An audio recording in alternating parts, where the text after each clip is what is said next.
السلام علیکم ورحمۃ اللہ وبرکاتہ۔ الحمد للہ وکفا وسلام علی عبادہ الذین اصطفى، اما بعد فاعوذ باللہ من الشیطان الرجیم، بسم اللہ الرحمن الرحیم۔ ان اللہ وملائکتہ یصلون علی النبی یا ایہا الذین آمنوا صلوا علیہ وسلموا تسلیما۔ اللہم صلی علی سیدنا محمد وعلی آلہ واصحابہ وبارک وسلم صلاۃ دائمۃ سرمدا ابدا۔ بسم اللہ الرحمن الرحیم۔ ان الذین کفروا بآیاتنا سوف نصلیہم نارا کلما نضجت جلودہم بدلناہم جلودا غیرہا لیذوقوا العذاب ان اللہ کان عزیزا حکیما۔ والذین آمنوا وعملوا الصالحات سندخلهم جنات تجری من تحتها الانہار خالدین فیہا ابدا لهم فیہا ازواج مطہرۃ وندخلهم ظلا ظلیلا۔ صدق اللہ مولانا العظیم۔ جنہوں نے ہماری آیتوں کا انکار کیا، ان قریب ہم ان کو آگ میں داخل کریں گے۔ جب کبھی ان کی کھالیں پک جائیں گی، ہم ان کے سوا اور کھالیں انہیں بدل دیں گے کہ عذاب کا مزہ لیں۔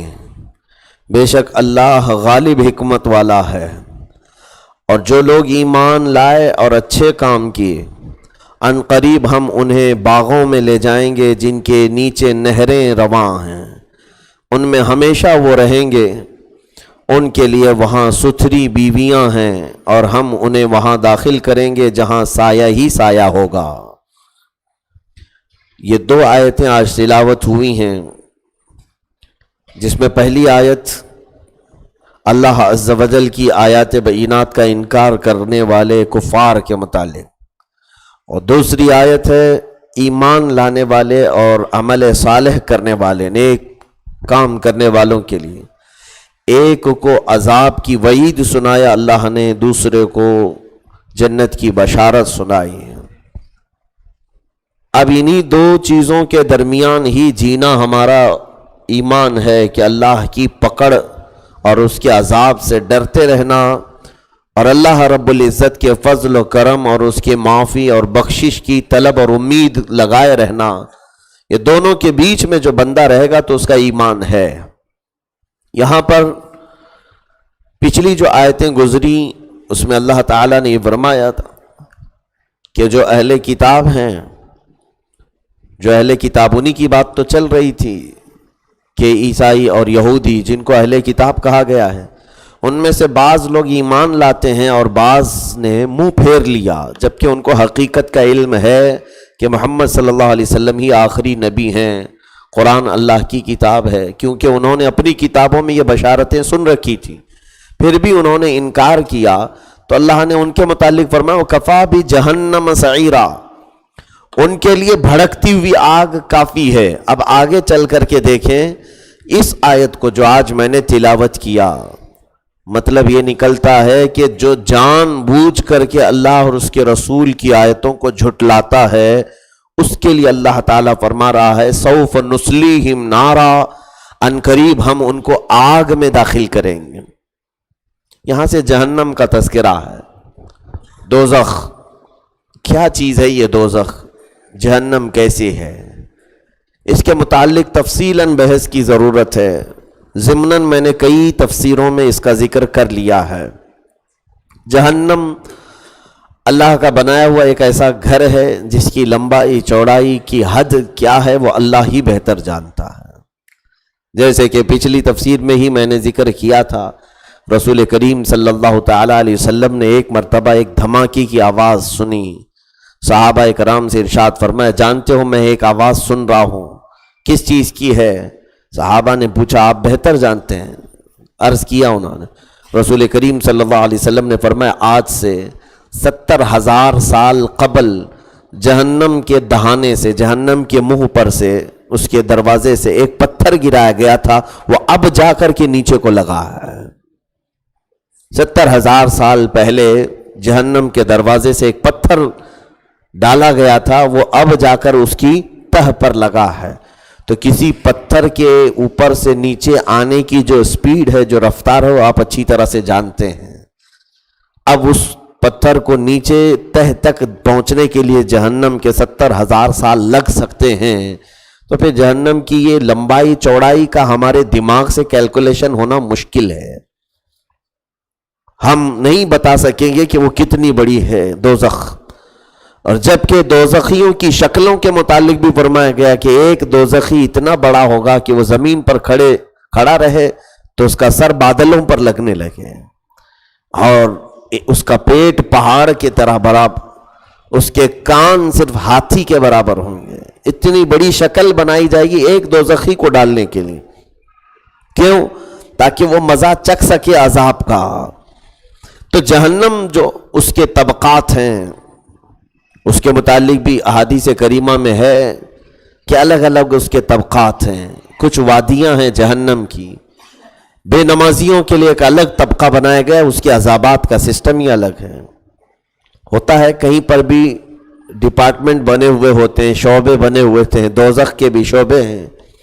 جیسے قرآن پاک میں ایک آیت سے صاف ظاہر ہوتا ہے، ان المنافقین فی الدرک الاسفل من النار، اللہ فرماتا ہے بے شک منافقین جہنم کے سب سے نیچے والے طبقے میں ہوں گے۔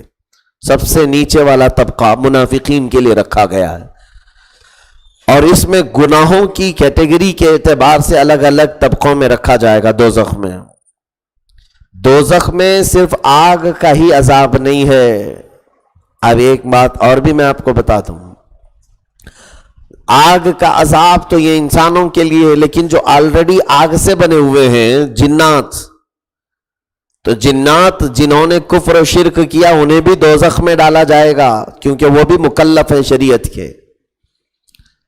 ثقلین کہا گیا ہے قرآن پاک میں، اور اسی لیے اللہ تعالیٰ نے دیکھیں سورہ رحمان میں جتنی بھی آیتیں وہ جو مکرر آئی ہیں، فَبِأَيِّ آلَاءِ رَبِّكُمَا تُكَذِّبَانِ، اللہ نے دونوں سے پوچھا ہے اے جنات اور اے انسانوں، تم اپنے رب کی کون کون سی نعمتوں کو جھٹلاتے ہو؟ تو جنات سے بھی پوچھا گیا ہے اور انسانوں سے بھی۔ اس کا مطلب ہوا کہ جنات بھی مکلف ہیں شریعت کے۔ اسی لیے بزرگوں نے فرمایا جنات میں بھی سارے فرقے ہیں، ساری تنظیمیں، سب کچھ ویسی ہے جیسے انسانوں میں۔ ان میں بھی کفار ہیں، ان میں مشرکین ہیں، یہود بھی ہیں، نصارہ ہیں، ان میں بتوں کے پجاری بھی ہیں، اور اسی طرح سے صالح جنات بھی ہیں، عبادت گزار بھی ہیں، تقوی شعار بھی ہیں، اولیاء کرام بھی ہیں۔ جنات میں سارے طبقات ہیں۔ تو جنات جو کفر کر چکے وہ تو آلریڈی آگ سے بنے ہوئے ہیں، تو انہیں کون سا عذاب دیا جائے گا؟ تو فرمایا گیا ان کے لیے عذاب ہے۔ یہ ضروری نہیں ہے کہ آگ سے بنا ہوا آدمی آگ اس کے لیے عذاب نہیں ہوتی۔ مثال کے طور پر کسی نے یہ اعتراض کیا تھا کہ جنات کو کیسے عذاب ہوگا دوزخ میں، اور شیطان دوزخ میں جائے گا تو وہ تو آگ سے بنا ہوا ہے، دوزخ میں آگ ہی ہے۔ اس کو ایک بہت بڑے ہمارے فقیہ ہیں، بزرگ ہیں، انہوں نے جواب دیا تھا، مٹی کا ڈھیلا اٹھایا اور زور سے اس کو مارا، لگا کہ نہیں لگا؟ مٹی کا ڈھیلا اٹھایا، اینٹ کا ٹکڑا اٹھا اور مارا، لگا کہ نہیں لگا؟ ہاں بالکل لگا۔ کہا تو بھی تو مٹی سے بنا ہوا ہے اور مٹی بھی تجھے تکلیف دے رہی ہے۔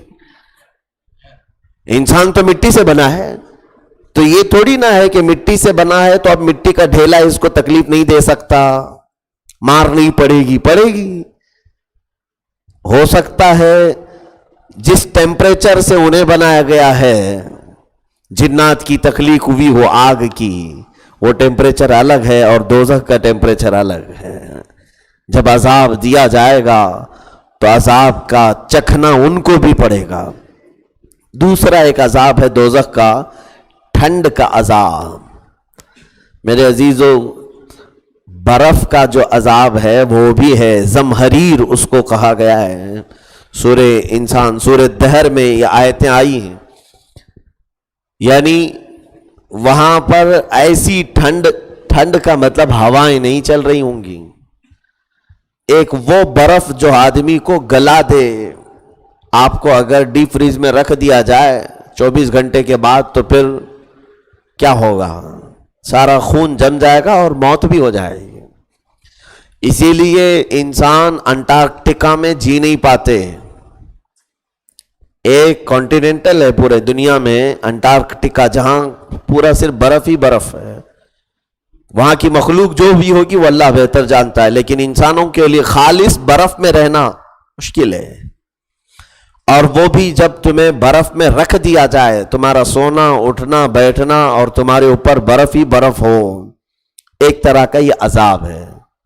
اس کو کشمیر کے عذاب سے، کشمیر کے برف سے، یا پھر جہاں پر پڑتی ہیں منالی کی جو برف باری ہوتی ہے اس پر قیاس مت کرو کہ اتنی ہلکی برف باری ہوگی تو اس میں تو مزے لیں گے. نہیں، جو برف کے بھی ٹیمپریچر ہے وہ الگ الگ ہیں. برف جو سخت ترین قسم کا ہوتا ہے، جو پگھلتا نہیں، وہ اتنا سخت ہوتا ہے کہ اگر آپ کے ہاتھ میں 5 منٹ رکھا جائے تو پورا خون جم جائے گا. ایک عذاب تو دوزخ کا وہ بھی ہے. دوزخ کے عذابات میں الگ الگ طبقات ہیں. اور رہی بات جہنم میں جو عذابات آگ کے ہیں وہ الگ ہے. اس کے علاوہ جانوروں سے وہاں عذاب دیا جا رہا ہے. جانوروں سے مراد سانپوں کے ذریعے سے اور بچھوؤں کے ذریعے سے بھی عذاب رکھا گیا ہے. جہنم کے وہ خالص بنے ہوئے بچھو اور سانپ الگ ہیں، ان کی کیفیت الگ ہے. جب وہ کسی کو ڈنک مارے، اگر ان میں سے کسی کا زہر دنیا میں پھیلا دیا جائے تو پوری دنیا والوں کی موت کے لیے کافی ہیں. وہ خطرناک ترین قسم کے عذابات وہاں پر مسلط کیے جائیں گے. اور پھر کھانے کے لیے جو تھوہڑ کا پھل دیا جاتا ہے وہ بھی سورہ واقعہ میں موجود ہے. ایسا کانٹے دار کہ جہنمی جب کھائے گا تو اس کے کانٹے اس کے حلق سے باہر نکل آئیں گے. اور پھر اس کو نگلنے کے لیے وہ پانی مانگے تو مائع حمیم اس کو دیا جائے گا. کھولتا ہوا پیپ اور خون جو جہنمیوں کا ہوگا اسے گرمایا جائے گا، اور وہ اتنا گرم ہوگا کہ وہ پانی جیسی ہی قریب کرے پینے کے لیے اس کا نیچے کا ہونٹ جھلس کر کے نیچے تک گر جائے گا، زمین پر لٹک جائے گا. جہنمی کا ہونٹ لٹک کر نیچے تک گر جائے گا. صرف اس کی پانی کی جھلساہٹ اتنی ہوگی، تپش اتنی ہوگی، پیے گا کیسے؟ بلکہ مجبور ہوگا وہ اسی کو پیے گا. یہ عذابات ہیں وہاں کرو. میرے عزیزو، جہنم میں کیسے کیسے عذابات ہیں، اللہ کی پناہ. لیکن سب سے ہلکا عذاب کیا ہے، سب سے چھوٹا عذاب کیا ہے؟ رسول کریم صلی اللہ تعالی علیہ وسلم سے پوچھا گیا تو آپ نے فرمایا سب سے کم منیمم بھی اگر کسی کو عذاب ملتا ہے تو یہ ہے کہ جوتیاں آگ کی پہنائی جائیں گی جس کی گرمی کی وجہ سے اس کا بھیجا پک کر کے ابل رہا ہوگا. یہ سب سے ہلکا عذاب ہے، اس سے ہلکا عذاب نہیں ہے. اب یہ سب سے ہلکے عذاب کا حال یہ ہے تو جہاں اللہ نے فرمایا عذاب علیم، عذاب عظیم، عذاب مہین، جہاں رب نے فرمایا دردناک عذاب دیا جائے گا، بڑا عذاب دوں گا، ذلت والا عذاب دوں گا، تو وہ پھر رحمان ہی بہتر جانتا ہے، وہ قہار و جبار خدا ہی بہتر جانتا ہے. آیتیں میں پڑھ رہا ہوں، سنیے آپ. اللہ نے کس کے لیے فرمایا ان الذین کفروا بآیاتنا، بے شک وہ لوگ جنہوں نے ہماری آیتوں کا انکار کیا، ہماری آیتوں کا انکار کیا. آیتوں کا انکار دو معنی میں ہے. آیت کسے کہتے ہیں؟ ایک وہ جو قرآن کی آیت ہے، 6666 آیتیں ہیں. آیت کا مطلب ایک یہ بھی ہے نا، الحمدللہ رب العالمین، ایک آیت ہو گئی. آیت کے دو معنی ہیں عربی میں، ایک یہ قرآن کی آیت، دوسری اللہ کی بھیجی ہوئی نشانیاں. آسمان یہ اللہ کی آیت ہے، زمین اللہ کی آیت ہے. یہ جتنی بھی نشانیاں ہیں اللہ کی وہ سب آیتیں ہیں. سورج اللہ کی آیت ہے، چاند اللہ کی آیت ہے، یہ ستارے اللہ کی آیتیں ہیں. ان کا انکار کرنا اس طور پر کہ یہ اللہ نے نہیں بنایا، یہ فلاں نے بنایا ہے، تو گویا کہ تم نے اللہ کی آیتوں کا انکار کیا، اللہ کی آیتوں کا انکار کیا. یا صرف یہ بھی سمجھ لے کہ رزاق حقیقی اللہ ہے، پوری کائنات میں جو رزق بچھا رکھا ہے وہ اللہ نے رکھا، یہ آیت ہے اس کی، یہ اس کی آیت ہے. بلکہ تم خود بھی آیت ہو، اللہ کی، کیونکہ اللہ نے قرآن میں فرمایا سنوریہم آیاتنا فی الآفاق وفی انفسہم، اللہ فرماتا ہے ہم پوری کائنات میں ہماری آیتیں تمہیں دکھائیں گے، حتیٰ کہ تمہاری جان میں بھی ہم تمہاری اپنی آیتیں دکھائیں گے، تمہاری ذات میں بھی ہم اپنی آیتیں دکھائیں گے۔ اللہ فرما رہا ہے وَفِي أَنفُسِكُمْ أَفَلَا تُبْصِرُونَ، اللہ فرماتا ہے تمہاری اپنی ذات میں کتنی میری نشانیاں ہیں تم نہیں دیکھتے؟ یقیناً اللہ کی آیتیں ہیں یہ، ان چیزوں کو دیکھ کر کے بھی جو اللہ تک نہیں پہنچا، گویا کہ اس نے اللہ کی آیتوں کا انکار کیا ہے کہ نہیں؟ اس نے رحمان کی آیتوں کا انکار کیا ہے۔ ارے میرے عزیزو، عرب لوگ مینگنیاں جو پڑی ہوتی اس سے پہچان لیتے تھے کہ کس قبیلے کا اونٹ یہاں سے گزرا ہے۔ عرب اتنے مشہور تھے عرب کہ جب کبھی کوئی قافلہ گزر چکا ہوتا ہے، اونٹوں کی مینگنیاں پڑی ہوتی ہیں، جو بھی اونٹ کھا کر کے وہ غلاظت کرتے تھے راستے پر چلتے ہوئے، وہ مینگنیاں دیکھ کر کے عرب لوگ بتا دیتے تھے کہ کون سے خاندان والا قافلہ یہاں سے گیا ہے، اتنے ماہر تھے وہ، اور کہاں کا اونٹ اور کون سی نسل کا اونٹ وہ تک بتاتے تھے، وہ اس میں بھی وہ مہارت رکھتے تھے، حتیٰ کہ اگر ان کے پاس شراب دے دی جاتی تو وہ یہ تک بتا دیتے تھے کہ کس کھیتی کی انگور سے بنی ہوئی شراب ہے۔ بادشاہ کے ایک دو مہمان ان کے پاس شراب آئی تھی، وہ قیافہ شناس تھے، میں آپ کو یہ کیوں بتا رہا ہوں سنیے آپ۔ شراب پی کر کے دونوں مہمانوں نے کہا یہ قبرستان میں اگا ہوا درخت تھا، بیل تھی انگور کی، وہاں کی انگور سے بنی ہوئی شراب ہو سکتی ہے یہ کون پتہ کرے گا؟ معلوم کیا گیا تو بتایا گیا صحیح میں وہ اتنی پہچان کیسے رکھتے تھے، نشانیاں وہ جانتے تھے ہر چیز کی۔ تو مجھے یہ حیرت ہوتی ہے وہ عرب جو مینگنیاں دیکھ کر کے اونٹ کی نسل کا پتہ لگا لیتے ہوں اور کون سا قافلہ گزرا اس کی خبر کر لیتے ہوں، شراب کو دیکھ کر کے وہ انگور کی بیل تک پہنچ جاتے ہوں، کتنی حیرت کی بات ہے کہ خود اپنے آپ کو دیکھ کر اللہ تک نہیں پہنچ پائے۔ اللہ کی اتنی بڑی بڑی نشانیاں کائنات میں ہیں، انہیں دیکھ کر کے وہ یہ نہیں سوچتے کہ آخر یہ پوری کائنات کو بنایا کس نے، یہ کیسے ترتیب پا گئی، کون ہے جو ہمیں موت و حیات دے رہا ہے؟ کوئی تو قوت ہے، کوئی تو طاقت ہے۔ یہ زمین کا اتنا بڑا بچھونا کیسے بچھایا گیا ہے؟ آسمان کبھی گرتا نہیں ہم پر اور کہیں کوئی پلر دکھتا نہیں، کیسے کون کھڑا کیا اس کو؟ یہ آسمان کبھی ہمارے سروں پر نہیں آتا، بغیر پلر کے کون تان کر کے رکھا ہے؟ ہو سکتا ہے، ممکن ہے، جبکہ آج سائنس کا دور ہے، پوری سائنس بھی کہہ رہی ہے زمین کے نیچے پانی ہے، اور اللہ نے فرمایا ہم نے پوری زمین کو پانی پر بچھا رکھا ہے، پانی پر بچھا کر رکھا، اتنی موٹی چادر جو اربوں انسانوں کا بوجھ، لاکھوں کروڑوں کی بلڈنگیں یہ اپنے اوپر بوجھ لے کر کے یہ چادر کبھی ہلتی بھی نہیں ہے۔ ہم اگر حوض پر کوئی چادر بچھا کر دیکھیں، 50 گرام کا پتھر ہم اس چادر پر نہیں رکھ سکیں گے، وہ چادر کو لے کر پانی میں ڈوب جائے گا۔ اور پوری دنیا میں اللہ نے یہ زمین بچھا رکھی ہے پانی کے اوپر، کیا کبھی یہ زمین ہچکولے کھاتی ہے؟ یہ نشانیاں ہیں میرے عزیزو، اللہ تعالیٰ کی نشانیاں ہیں۔ تم بیج کو لے کر کے اپنے ہاتھ پر رکھو، ہتھیلی پر 40 دن بھی لے کر کھڑے رہو گے، کبھی پودا نہیں اگتا۔ اسی بیج کو زمین کے اندر بو دو تو دوسرے ہی دن اس میں سے کوپل نکل آتا ہے۔ کون ہے جو اس پودے کو زمین کا سینہ چیر کر کے باہر نکالتا ہے؟ کون ہے؟ امن خلق السماوات والارض، اللہ نے قرآن میں پوچھا ہے تم سے، کیا تم ہو؟ کون ہے جو زمینوں کو اور آسمانوں کو بنایا ہے؟ امن جعل الارض قرارا، کون ہے جس نے زمین کو سکون دیا ہے، ہلتی نہیں ہے؟ یہ اتنی نہیں، آپ ہر طرح کی نشانیوں کو دیکھ کر میرے مولا تک پہنچ سکتے ہیں۔ جنہوں نے انکار کیا گویا کہ انہوں نے بہت بڑا ظلم کیا، وہ اندھے ہیں، بہرے ہیں، گونگے ہیں، اور ان کے دل پر مہر لگ چکی ہے، جنہوں نے اللہ کی اتنی نشانیوں کو دیکھ کر کے بھی قبول نہیں کیا اور اللہ تک نہیں پہنچ سکے۔ کائنات میں ریسرچ کرنے والے یقیناً ان کو یہ خبر ہونی چاہیے کہ آخر کون یہ رنگ دیتا ہے ان تمام چیزوں میں۔ قرآن میں اللہ فرماتا ہے کہ تم اپنی گائے اور بھینس کو کیوں نہیں دیکھتے کہ وہ چارہ ایک ہی طرح کا کھاتی ہے؟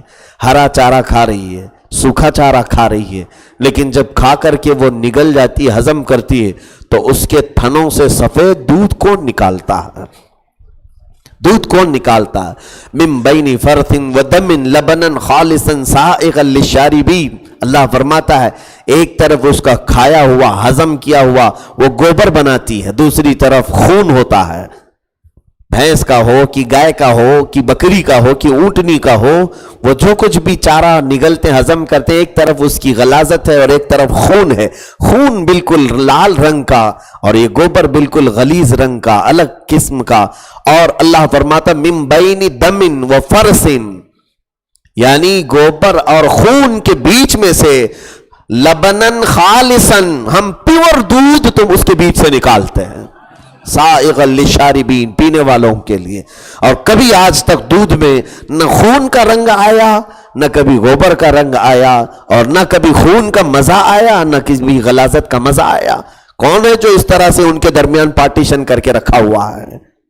آپ دیکھیں یہ پورا پروسیس جانوروں کے اندر جو چل رہا ہے، قرآن میں اللہ فرما رہا ہے یہ تمہارے لیے نشانی نہیں ہے، اللہ کی آیت نہیں ہے یہ کہ رنگ بالکل جدا ہیں، لال رنگ۔ آپ بھی کر کے دیکھ لو، ٹرائی کر کے دیکھ لو، ایک برتن میں بیچ میں سے دودھ کو گزارو، اس طرف خون رکھو، اس طرف غلاظت رکھو، کیا تمہارا وہ دودھ سیف نکل کر کے باہر آ سکتا ہے؟ تو پھر وہاں اللہ تبارک و تعالیٰ نے کیا چیز رکھا ہے جو اس کا اس میں نہیں آتا، اس کا اس میں نہیں آتا؟ کون سی چیز نکلتی ہے؟ تمہاری ذات میں اللہ کی نشانیاں ہیں۔ رب تعالیٰ فرماتا ہے کہ یخرج من بطونها شراب مختلف الوانہ فیہ شفاء للناس، شہد کی مکھی میں ہماری نشانیاں ہیں۔ اللہ تعالیٰ فرماتا ہے شہد کی مکھی، اس کے پیٹ سے ہم جو پانی نکالتے ہیں، مختلف رنگ کے پھولوں کو چوسا ہوا اس کا رنگ ہوتا ہے، لیکن جب وہ منہ سے کوئی چیز اگلتی ہے تو اس کو ہم خالص شہد بناتے ہیں، فیہ شفاء للناس، جس میں سارے لوگوں کے لیے شفا ہے۔ شہد کی مکھی کتنے قسم کے رنگوں کے پھولوں کو چوستی ہے، اور میں نے دیکھا ہے کہ تقریباً وہ جتنے پھول چوستی ہے اگر ہم چوسیں تو سب کڑوے ہی ہوتے ہیں۔ آپ بھی چوس کے دیکھ لو، وہ موگرا ہو، گلاب ہو کہ چمیلی ہو کہ بنفشہ ہو، جتنے بھی پھولوں پر وہ بیٹھتی ہے شہد کی مکھی، تقریباً ان سب پھولوں کا مزہ کڑوا ہی ہے، کڑوا ہی ہے، اور وہ چوس کر کے آتی، اس کے علاوہ اس کی کوئی غذا نہیں، وہ صرف پھولوں پر بیٹھتی ہے۔ اور جب وہ اپنے چھتے پر آ کر کے اگلتی ہے تو نہایت ہی میٹھا، اور مٹھاس میں بھی اگر کسی چیز کی مثال دی جا سکتی ہے تو شہد کی نا۔ دنیا میں کس چیز کی مثال دی جاتی ہے سب سے زیادہ میٹھا ہونے میں؟ شہد کی۔ قرآن میں اللہ فرماتا ہے اس میں ہماری نشانی ہے، یہ ہماری آیت ہے۔ اچھا اس مکھی کے ایک ہی رول نہیں ہے، بہت رول ہیں اس کے، اس کو بہت شریف بھی مت سمجھ لینا کہ بہت میٹھا اگلتی ہے، لیکن جب ڈنک مارتی ہے تو اس سے زیادہ زہر بھی نہیں ہوتا کسی اڑنے والی مکھی کے اندر اتنا زہر نہیں ہے جتنا شہد کی مکھی کے اندر ہے۔ وہ ایک ڈنک میں زہر بھی رکھتی ہے، اور جب وہ محبت سے اگلتی ہے تو شہد بھی رکھتی ہے۔ اللہ نے قرآن میں فرمایا ہے کہ یہ ہماری نشانی ہے۔ کئی ایسے کیسز ہیں جو صرف شہد کی مکھیوں کے ڈسنے کی وجہ سے لوگ مر گئے ہیں۔ اگر شہد کی مکھیوں کا چھتا آپ پر حملہ کر جائے تو آپ اپنی جان بچانا مشکل ہے آپ کو، جہاں جہاں وہ ڈنک مارے گی سوج جائے گا آپ کا بدن، اور بر وقت اگر علاج نہیں ہو سکا تو موت بھی ہو سکتی ہے۔ شہد کی مکھی کا زہر ہوتا ہے، تو ایک ہی منہ سے وہ زہر بھی چھوڑتی ہے، اور اسی منہ سے جو شہد نکالتی ہے اس میں اللہ فرما رہا ہے فیہ شفاء للناس، سارے انسانوں کے لیے اس میں شفا ہے، صرف مسلمانوں کے لیے نہیں، سارے انسانوں کے لیے اس میں شفا۔ شہد کی مکھی اللہ رب العزت کی نشانیوں میں سے، آیتوں میں سے، وہ تو کچھ چیزیں مثال کے طور پر قرآن میں آئی، ورنہ میں سمجھتا ہوں کہ تقریباً اللہ کی ہر مخلوق اس کی ایک بڑی نشانی ہے، بڑی نشانی ہے۔ اللہ تعالیٰ کی بڑی نشانیوں میں سے انسان بھی ہے۔ انسان کو جس انداز میں اللہ نے پیدا کیا اور جو نظام ہمارے اندر رکھا، کبھی آپ محسوس کرتے ہیں کہ باہر جب تک ہماری روٹی چلتی ہے، روٹی کے متعلق بھی آپ کا اختیار ہے